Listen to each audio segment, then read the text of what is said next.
Welcome back to Local 3 News. It's that time of month where we catch up with Alex from Taste the Local Difference, and today she's going to show us a sauce to help liven up some dishes. Alex? Hi, Rebecca, and hi, everyone. Welcome to my kitchen, and happy spring, summer. Really, it's been hard to tell out there. I've got my bright shirt on because it's been so great to see spring arriving and all the new colors. And today, what I wanted to share with you is just a really quick, really simple recipe. It's a sauce that I like to use whether I'm making spring rolls with fresh lettuce mix and radishes, or if I'm just creating a fresh salad, it can go over the top. And you also might find it'll be a great dipping sauce for other things as well.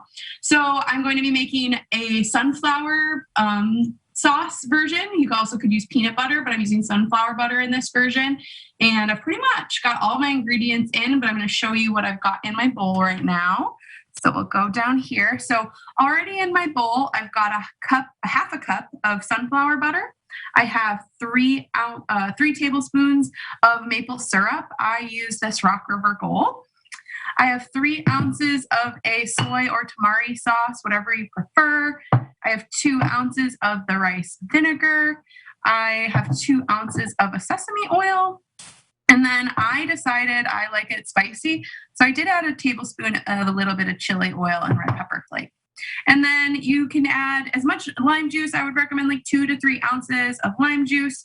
I think the biggest thing to do is make sure you just squeeze it fresh. That way you really get that zest, that fresh, flavor. And I think it's really important for this dish. So we're just mixing it all in. And then all I have to do after this is we're going to whisk it together.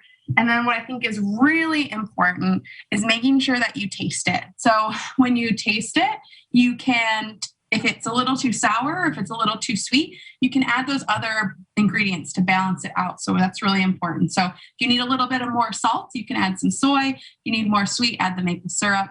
And then you can use this, and I am going to put it in a squirt bottle so it's ready to go. But you can, store it in your fridge and it'll stay good in your fridge. And it's just really delicious, and I hope you like it. But like I said, definitely adjust to your tastes. And I just want to leave you all with a reminder. Like I said, the farmers market is going to be happening this weekend in downtown Marquette. So it's the downtown Marquette Farmers Market. And then also, if you're in the Marquette area and you're still looking to join a CSA, a community supported agriculture membership, we still have availability, or there's some availability in some local farms at Mighty Soil Farm, Full Plate Farm, and Seeds and Spores Family Farm in Marquette County and Alger County. So thank you so much, Rebecca. Get to the farmers market in Marquette and watch for your local area. We're going to see those all coming soon in the next few weeks. And take care.